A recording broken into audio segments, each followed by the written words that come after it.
Hola, bon dia. Soc l'Albert Sant, responsable de Talent i Cultura de BBVA Catalunya. L'equip de BBVA Catalunya el formem més de 4.000 persones i a Talent i Cultura ens dediquem a tot allò que fa referència a recursos humans, des de l'atracció i retenció de talent, la formació, tot el que és polítiques de benestar de la persona, temes de diversitat i, bàsicament, tot allò que fa referència a la relació entre l'empresa i l'empleat. La meva formació, bàsicament, és del món financer. Jo soc llicenciat en Econòmiques i Empresarials, el que vendria a ser ADE ara, i la meva trajectòria al BBVA ha passat per diferents àmbits, des del comercial, que entenem tots, que són els de les oficines, el món del risc, que és l'anàlisi i la concessió dels préstecs, hipoteques que necessiten tant les famílies com les empreses, i ara, en aquesta última fase, la gestió de recursos humans. L'experiència que m'ha donat haver passat per les diferents àrees de l'empresa em faciliten el poder detectar quines són les necessitats que té tant el banc amb recursos humans com les persones per poder desenvolupar-se i tenir les oportunitats per créixer dintre de l'empresa. Quan parlem del món de les finances, moltes vegades pensem en els mercats financers, en les grans corporacions, en el comerç exterior, totes aquestes coses que són més de macroeconomia, que potser se'ns escapen una mica més, però la veritat és que les finances ens impacten a tothom. Allò que en diem més microeconomia, les decisions de les famílies, de cada un de nosaltres, que bàsicament es donen durant el dia, cada dia. Si jo decideixo estalviar, si decideixo gastar, si decideixo comprar determinada cosa, doncs tot això no deixen de ser decisions financeres.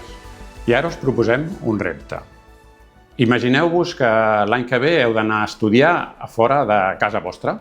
Haureu de veure què costa viure en aquella població, haureu de decidir quin tipus d'allotjament escolliu, si és una residència, si és un pis compartit. Haureu també de tenir en compte les despeses del transport, de l'alimentació, què costa els estudis que heu de fer, la part que destineu a l'oci, com financeu aquestes despeses, amb quins ingressos, si són ingressos que us poden passar a les vostres famílies, si els complementeu amb treballs que pugueu fer, amb beques. I tot això el que ho hauríeu de fer és plasmar-ho amb un flux, ho podeu fer mensualment, des del primer mes, el mes de setembre, fins a l'últim mes, el mes de juny, i anar veient en cada mes els ingressos dels que disposeu, les despeses mensuals, i us donarà un resultat. Aquest resultat pot ser positiu o negatiu.